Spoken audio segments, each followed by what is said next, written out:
Welcome to Tell the Truth, where every Thursday at 11 o'clock Central Time, that is Central Time, we tackle marketing conundrums, we expose secrets of the marketing industry you need to know, we share our hard-earned knowledge, we share our hard-earned knowledge, we share our hard-earned knowledge so you can make better marketing decisions and avoid wasting your hard-earned money on marketing that doesn't work. Now, one thing we don't do is blow smoke up your ass. Hey, there's that music again.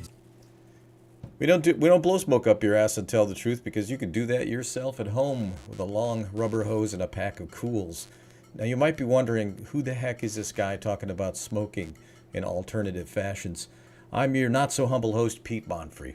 I've been called the Simon Cowell of marketing. I've been featured in Forbes, Time. I've written for Scientific American, and I've owned and operated a B2B marketing company for 32 years, and we've worked with clients like Harley-Davidson and Rockwell and Northwestern Mutual and Columbia Healthcare and Kimberly-Clark and hundreds of clients that you've probably never heard of. You can learn more about that by checking my LinkedIn profile or heading over to claritymarketingsupport.com if your marketing is lagging or behind your expectations. Yes, I'm talking fast. We have a guest today that I'm really looking forward to interview, and we got the time zones a little wrong, so he's scrambling right now, so we'll make fun of him when he comes on.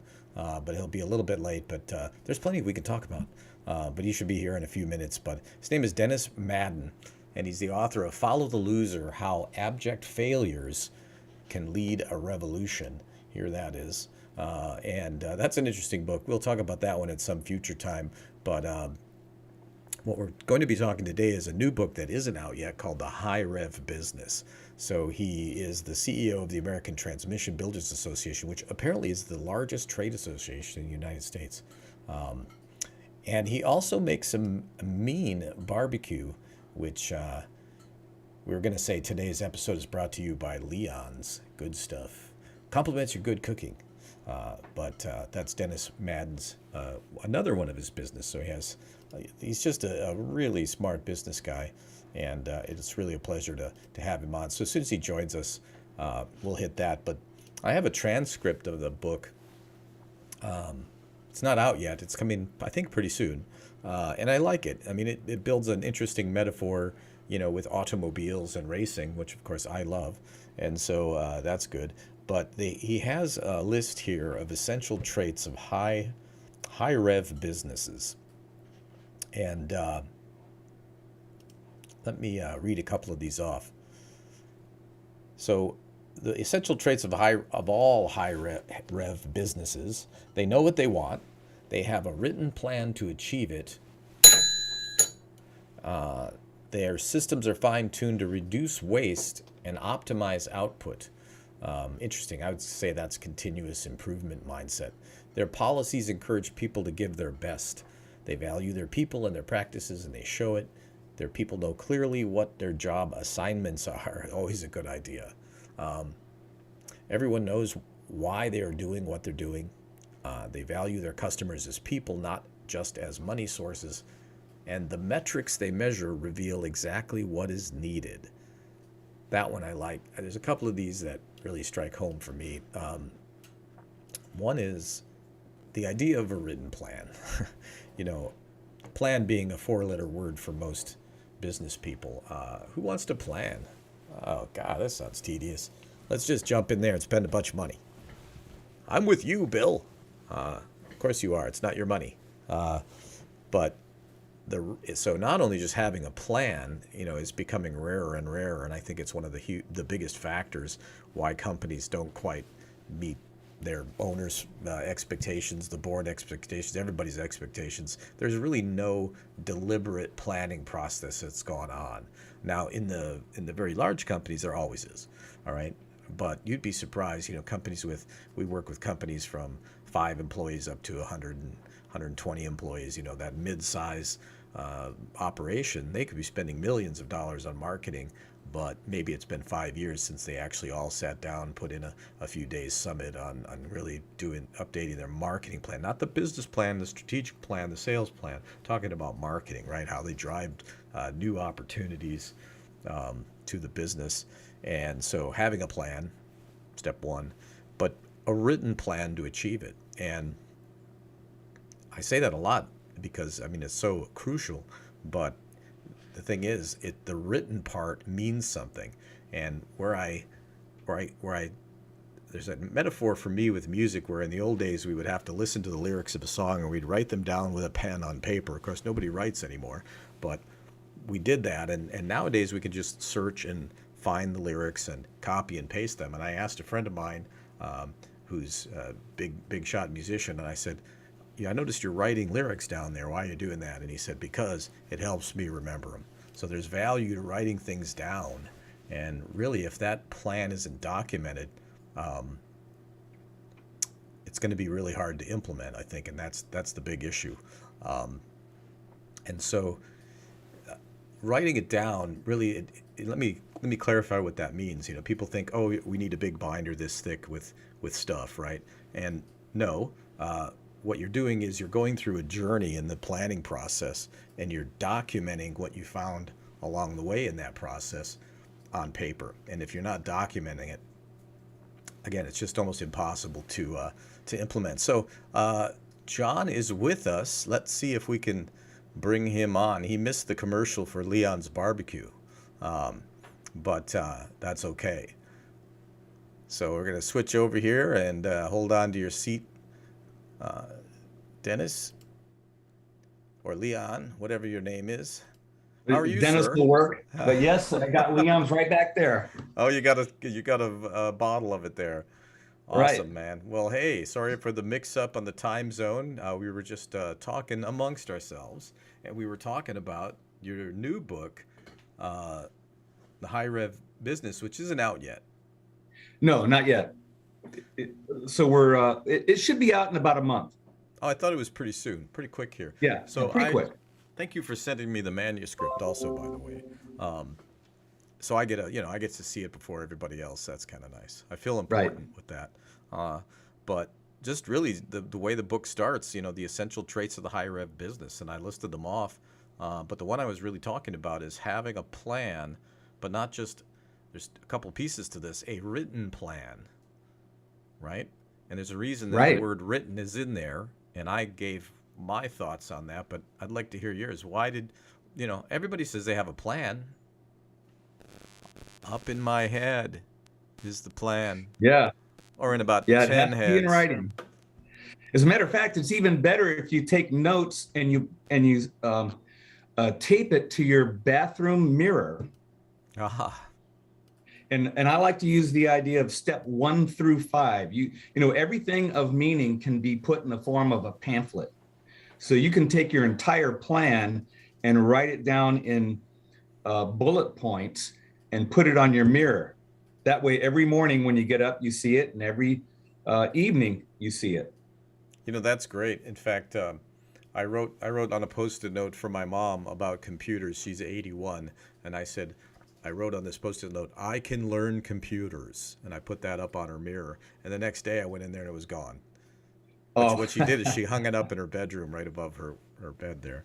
So I thought okay. that was pretty cool. But I think, when we're talking about the things that make a business successful, basically, a high rev business is a business that's growing, right? That's expanding, that's moving forward.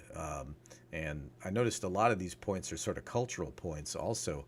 But I really think the foundation is that written plan. And when we're talking about marketing, for example, so there's your business actually functions on a number of different written plans. So you might have the business plan, you might have your sales plan.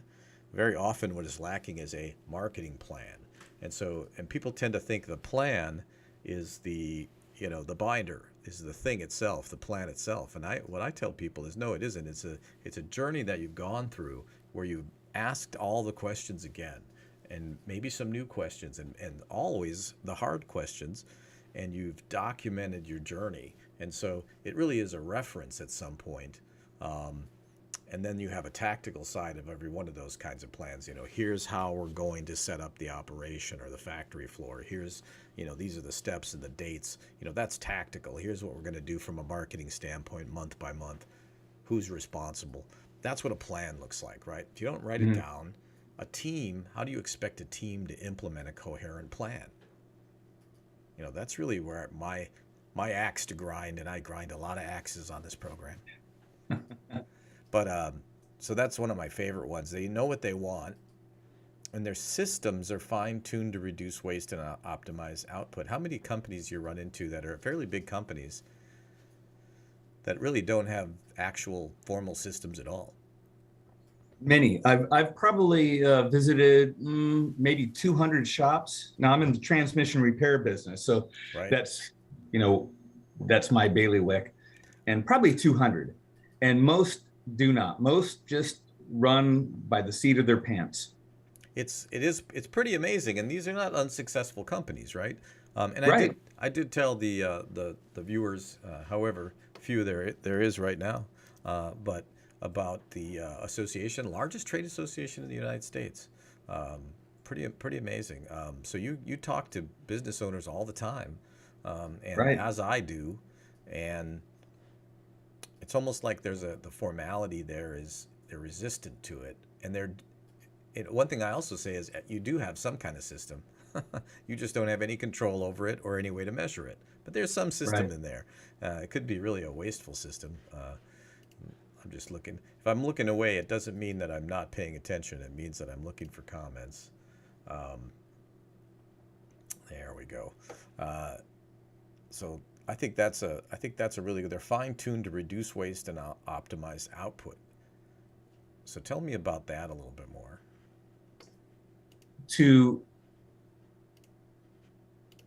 Well, let me start with this. It's a big one. Well, let me start with this. I think this is really important before we get into that, and that is there are three different business types, and the type that I'm accustomed to is what I would refer to as irregular. So we have regular, repeat, and irregular. Irregular is something like, if you can think of a roofing company as an example, you're rarely ever going to call a roofer, only when your roof is leaking. Transmission shops are the same way. And so it's really important that they create evangelists out of their customers, because most of their good business is going to be word of mouth. People aren't looking for a transmission repair every day. You won't find a transmission on anyone's Christmas list. Maybe so, on mine. Like a T5 would be good. Yeah, there we go. What kind of car do you have? I understand what you're saying, though. I have a 64 Corvette with an LT1. Oh, nice. Nice. So nice. 5 gears are nice. 6 are better. Anyway. So the marketing really depends on the type of business you have. And you know much more about that than I do. But absolutely. It's amazing. Some of the businesses that I've seen, they use so many different methods for attracting customers. And I feel that it's because they have abused their current customers or neglected them. Right. So they're constantly looking for more work because they disregard things like, how long is their car broken? How long does the repair take, for example? I have a story. If we have time, I'll share it with you. Sure. Actually, I will. There's a shop in town who is so in tune with this. He's so busy. He leases 10 parking spaces from the restaurant next door. Now, he has a policy that if he's going to keep the car overnight, he will get them a rental car and pay for it. So one day, now we're in Ventura, so 101 is we're on the coast. 101 is the main freeway here, and there was a woman who was driving to Los Angeles that broke down just a couple miles from his shop. So she calls him, and she's panicked because she's headed for a business meeting and she's going to be late, right? So he gets a tow truck out there. He already set up the rental car. Ma'am, don't worry about it. I've got everything covered. He gets the car in there.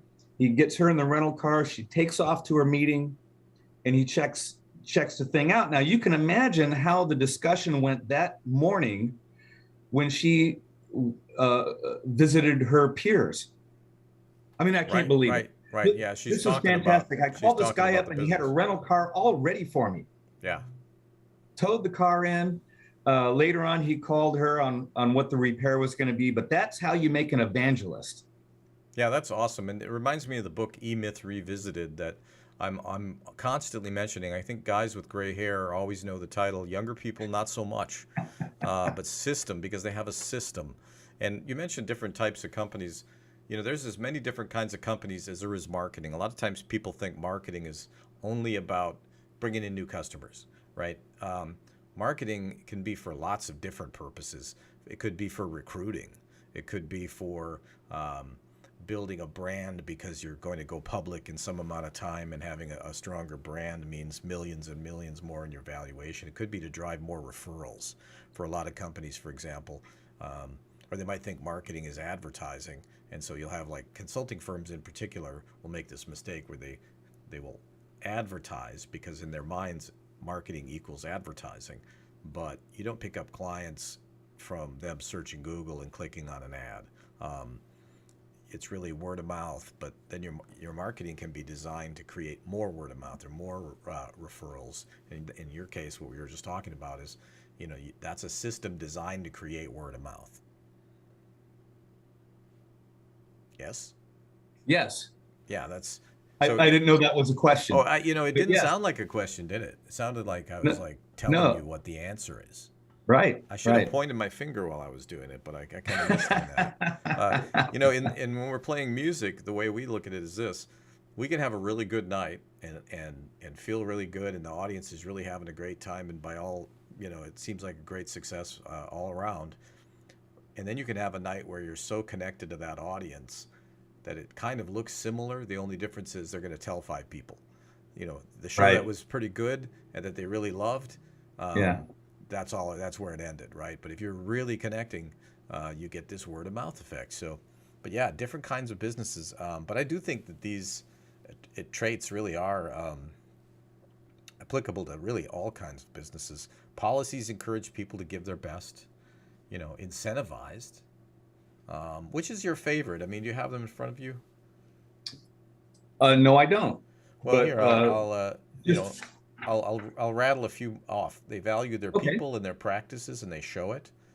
They know Hmm. what their job assignments are. The team knows what their job assignments are. And again, without some kind of plan, I'm not sure how you're going to pull that off. And that's part of a culture, and that has to come from the top. And you can see the difference if you have a customer centric culture, but you don't share it. Your team is going to make mistakes. They may operate from a profit centric culture. Your service writer or general manager or what have you. So it has to come from the top. It has to be clearly stated.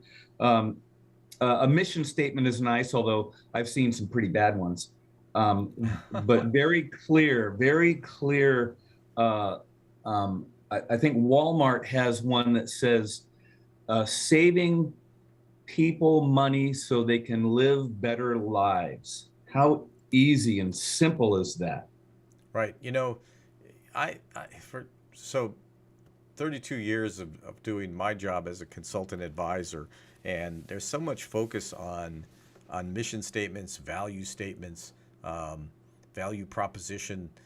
For me, sometimes a mission statement, like that's a positioning statement, but it's also a mission statement. So I mean, if you can pull all that together, because a lot of times the mission statement, it really actually doesn't fit the positioning of the company really often. If like you can bring those two things together, where it's like what does Walmart stand for? What's their position? They're the big box, low price store, you know, and that statement is a much more eloquent way of putting it that some PR firm put together, right? But that's the Sure. idea, right? Right. And too often those things are at odds. I like Jeffrey Moore from his book Crossing the Chasm, where the positioning statement is basically for whom the brand or the company uh, solves this problem for these uh, uh, in this category, and unlike other companies, differentiator, you know, which Walmart's thing is an eloquent way of saying all of that. And Mhm. and that's hard. It's hard to get your business Well, down to about 6 words, you know?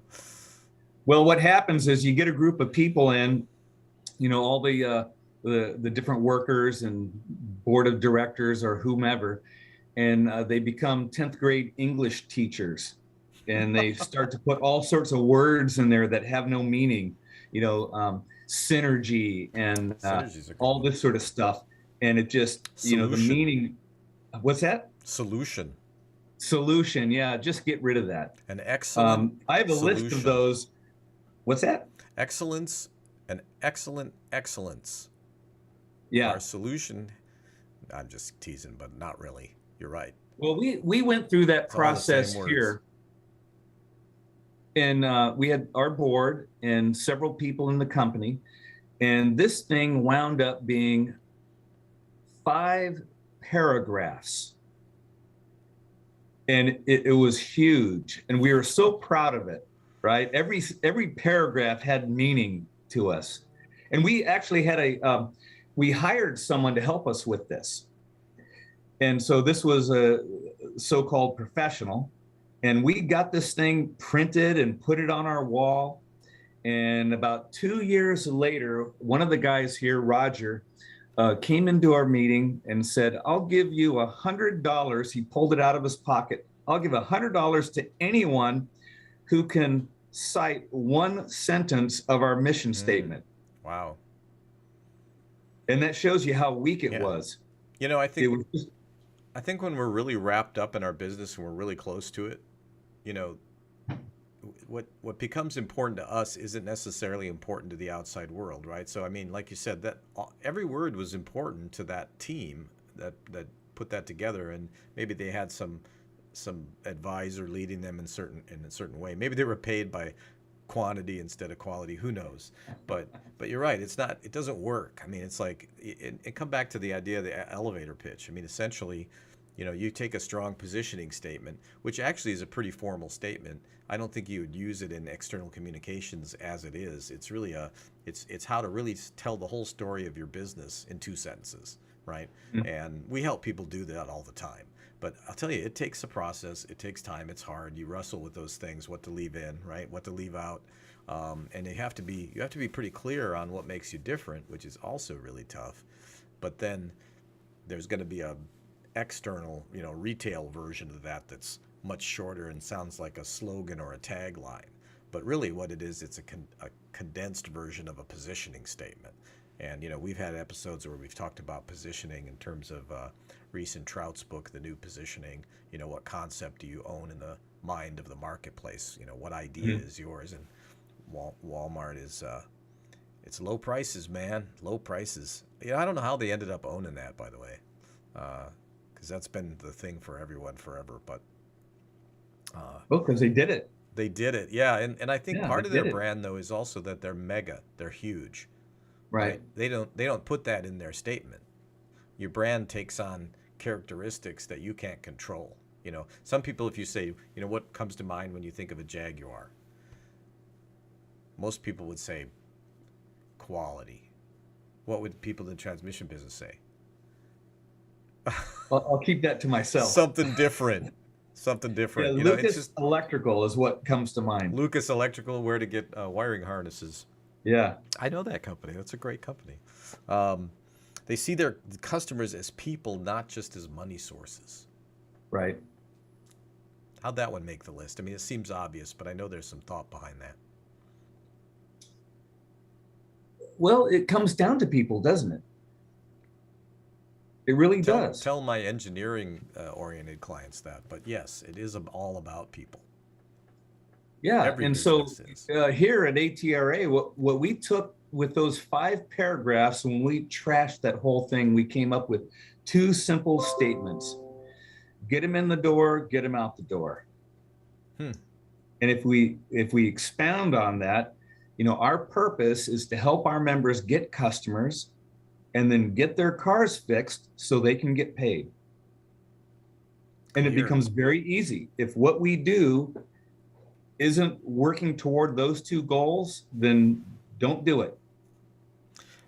Yeah, that's Get them in the door, get them out the door. It's interesting. I mean, this again, we keep coming back to this theme of very simplistic ideas boiled down from what started as complicated through the process of planning. Um, One of the things about seeing your customers as people, how many businesses do you run across? Now, you and I live kind of in different worlds. Your transmission shops. I wouldn't say that we have, we're a B2B company. We help services businesses. Um, but these things are all in common. And what I see a lot of is, the acid test is look at your website. Do you have a website that doesn't have a human being image anywhere? Who are you selling to? Are you selling to a monolithic company, Northwestern Mutual? Or are you selling to John or Mary, on the executive team? And it really is a different way of thinking. And I think companies naturally, and company leaders and marketing people even, they naturally miss that. It really becomes all about the product, all about the company. Or if I'm an IT business, I'm going to show pictures of computers, right? Right. No, I mean, if you want to look like every other IT company on the planet, so I think that's very interesting, but it comes from the culture, how you look at your customers. Also, you're going to go the extra mile for them. If it's not just about money, it's about the people. And then this one, I think, it's the last one on the list. And then we'll get off the list and just talk about whatever we want. But the metrics they measure reveal exactly what is needed. And so through this whole thing, there's this idea that systems are fine-tuned to reduce waste and optimize output, right? Ongoing metrics, ongoing. So what is needed? Continuous improvement. Actually having metrics. That's another thing that we hear people. If you just casually ask somebody about their company and, hey, you guys have metrics set, you measured stuff, they're like, sure. But if you get in there as a consultant and start looking close, no, they're not. Yeah, let me give you a biggie for our industry. How long does it take for you to get the transmission rebuilt, put back in the car, and get the customer back on the road? We did a survey. We've done it twice. Too long. What's that? Too long. No, go ahead. Too long, yeah. Boy, these are areas I know something about. I like this. Let's keep talking about this. Customers believe that it should take 2 days, followed by 3. And so I've shared this with many, many people, shop owners, and then asked the question, how many even track that? Interesting. I remember talking to a group in St. Louis, and when I mentioned that, a guy raised his hand and he said, 2 days. I got a call in, this was a Saturday. So I got a call in last night on a job. I can't even get to it for 5 days. Exactly. And I said, well, did you tell your customer that? Well, no, I didn't want to lose a job. See, boy, that's one of my gear grinders right there. That's something that I just accept if I'm taking my car in, that whatever time they tell me it's going to be ready, I better plan for something else. Just tell people. Just tell them how long it's going to take. I think they're more concerned less about the length of time than, dealing with their logistics without the car. Again, focused on the people. That's exactly right. Not the money. In the case you talked about is, don't tell them that. We'll lose the money. Right. If you're thinking about the person, you got to get the kids to school. They got to get to work. All this sort of stuff. And this is where the shop in town that I mentioned, where he gets a rental car for his customers, he gets rid of that whole thing. So he must have a lot of rental cars at any given time. Well, yeah, I suppose so. He doesn't own them. He rents them from a local company. As needed.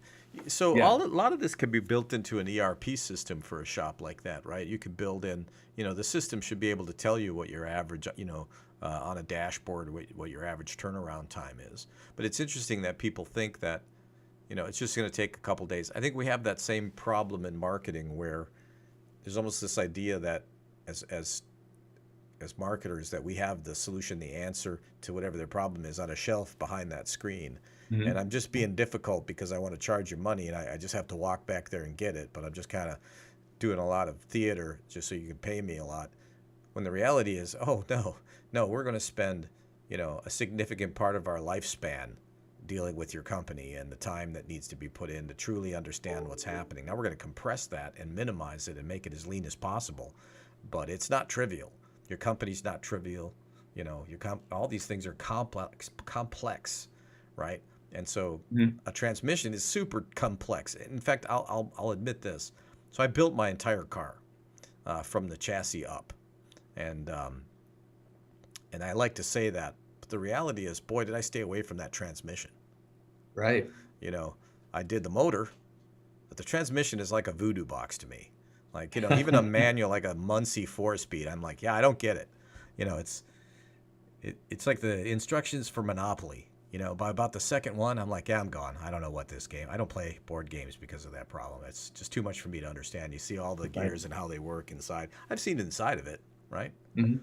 Yeah, it's mystery. Well, you've taken the side cover off and looked in there, Yeah, and I'm like not right? going any farther, but I'll take the motor apart and put it back together. I don't know. It's crazy, Sure. but I think this book is going to be great. And there was actually another part of it. Let me see.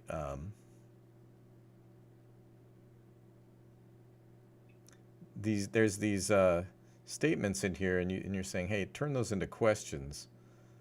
Um, Sorry, it's taking me a minute to find it here. I know what you're Here, talking I about. love this. Yeah, I don't have enough customers. These are the things that we Right. hear all How the many time. customers do you have? How many customers do you have? Right. Yeah, see, your And how brain many do will you work need? with, What's the difference? right, and your brain will work with questions. It doesn't do so well with statements.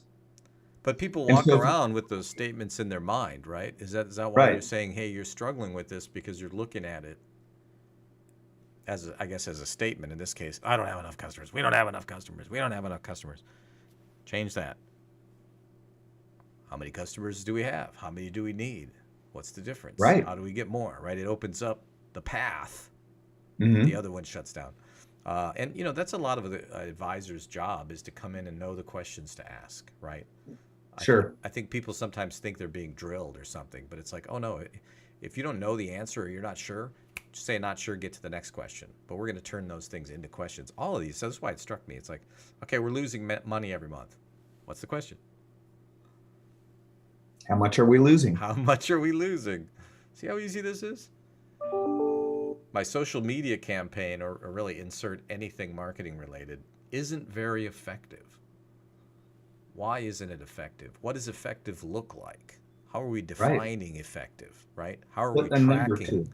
Yeah, which metrics? Now, social media is a good, interesting choice there. We did an episode called "Are we measuring the right things or just the things that are easy to measure?"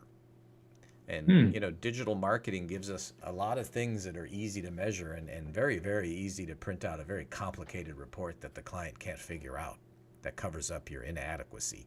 Um, that's what I think about social media agencies most of the time.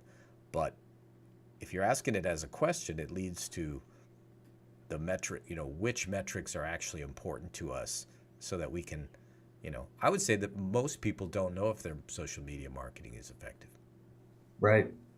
I do, Now, how would you and measure mine that? is.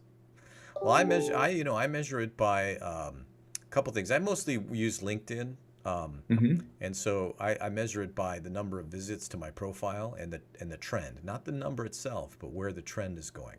If I can keep that The trend in a positive variation. direction all the time, right? I know that Yeah. it's working. The other way I do it is we run events here in Austin, Texas. Every month, actually, I'll tell you, if you're in Austin, Texas, meet up with us down at the Saxon Pub, and we have a little music networking hoo-ha every month that Clarity Marketing Hmm. Support sponsors.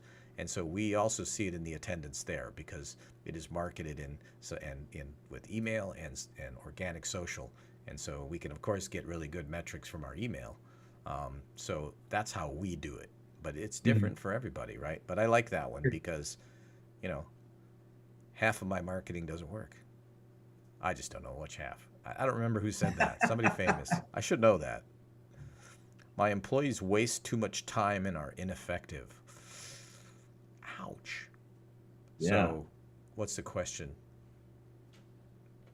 Well, there's a couple of questions there. What are they doing? Do they know what they should be doing? Have you clarified the culture to a point that they know what to do? Right. Is it fair for you to expect them to do something that they're not, that you haven't defined? I like that, Correct. because the answer is no. Well, They the other waste thing too time. is What are they what I wasting found. time on? Well, one thing that I've found is that everyone is good at something, and everyone is not so good at other things. For example, um, we have a task here which is putting labels on envelopes. I couldn't do that for 5 minutes; it would bore me to death. But there are some people that are happy with that task, and they'll just do it all day long. Yes. In And fact, then they're very good at it. I'm not trying to minimize that. I'm just saying that, no, one of the things that you have to do, lurking is probably not the right word, but I like to just sort of wander around and watch people. I think And I can, creeping would be the word. No, I'm just no, I teasing. don't like that No, either. I'm But, just kidding. you can tell when people are struggling with things. And I think the job of a manager is, is to find out what barriers people are dealing with and eliminate them. Yeah, that's a great way to And, look and at it. people can be really effective. I'll give you an example. I was watching some ladies in accounting struggle with, and this seems obvious when you really get to it, struggling with going from one screen to another between QuickBooks and something else that they were working on. The answer to this was to get two big giant screens Absolutely. so I'm they sitting could here see looking it at and they three. didn't have to. Yeah, I mean, it was easy. You just walk around and find out what people are struggling with and fix it. That's what a manager does. Well, it changes that relationship a bit if you're lurking around or you're walking around and you're checking things out. Instead of being surveilled, they feel like, you're going to help them get rid of a barrier that's ultimately good for them, right? Right. And so I like that, and it reminds me of one of my earliest experiences with a suit and tie job. And when I was very young, it was for my dad's company, and we built contract circuit board for NASA and high tech stuff. And we had something called a wedge bonder, which is a supersonic bonding machine. It's a soldering machine, but it uses a needle that vibrates at a supersonic frequency to create the heat, so you can weld solder very, very tiny wires, smaller than a human hair, onto a chip. And you have to do Hmm. this through a microscope, And I remember I'm like, Wow. step aside, let me try that. Not only could I not stand doing that 8 hours a day, I couldn't even really do it once. And we did. We had a certain profile of person, and it was men and women, but women tended to do better. And for some reason, Asian women did really well, and they just, I don't know, they just were very patient and they had very steady hands, and it just, you as a manager, you could tell if they're down or they're not. They were fine. They liked it. I mean, we Mhm. rotate people around. Sometimes they'd be on a laser that would strip the tiny little wire. But boy, I'm impressed by that. That's where I really learned that right people in the right seat, Mhm. right? Um, Exactly. so you have these books and you have these different, you have different business interests. Tell me about how you use the books for marketing. Like that's something, because you and I both know Jim Cathcart. I think he was a guest, I think 2 weeks ago. And tell me about why do you do the books and what do you expect from them? Well, uh, um, I'll answer it this way. I went to Orlando one year, and I'd done a seminar the year before, talked about business and management and this sort of thing. And a shop owner came in and he said, "Oh, terrific! You're going to do another seminar today." And I said, "No, no, I don't have anything this year." He said, "Oh man, I cannot tell you how much what I learned last year helped my business." I think it sounds corny, but that's what motivates me is a lot of what happens in business is really simple. And I think people overcomplicate it. Hmm. And there is nothing more gratifying than when someone says, "Man, I took what you said last year and it changed my business." I mean, Yeah. that's really cool.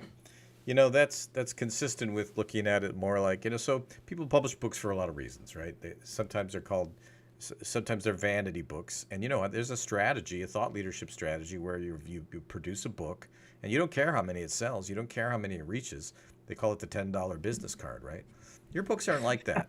I mean, you have a point of view, you have something to share, and so we're looking forward to it. It's and the title is the High Rev Business. Is that the baked in? High rev for That's small baked? business. High Rev for High small rev businesses. So for that's small awesome. business. And sometime we'll talk about Follow the Loser. You know, we were kind of running out of time here, but you know that what a great concept, because I just finished it, and it's really about how these people who have become huge in history, usually villains, were absolute. Their lives were a mess. They were a mess. Right. I mean, I think Right. that's, you know, you might call them a loser or something else, but you know, and there's some reason that people follow them. So really, that's a fascinating book, and we'll come back to that. But Oh, I'm glad you liked it. well, I'm glad that you were able to make it today, and we'll have to always be clear on our, you know, we talk to people from everywhere, and so we got to get our time zones right. So that's our fault, and but thanks for being flexible, and you know, join us here every Thursday, 11 o'clock on LinkedIn for Pete Montfrey Tells the Truth, and you know, we're having a good time with this program, and we can measure its effectiveness too. So, but great stuff, Dennis. Thank you for joining us, and you know, I It know was a that pleasure. you can't see the view, but we did have a beautiful graphic of your barbecue sauce. It was actually just a screen capture from the website, Okay. but I said the episode is brought to you by Leon's Good Stuff. So Very good. just Thank you so much. another part of your business genius. So happy to do it, and let's talk soon. And it's over and out. Thank you. It was a Thank you. pleasure. I'm glad, for me too, actually. More to come.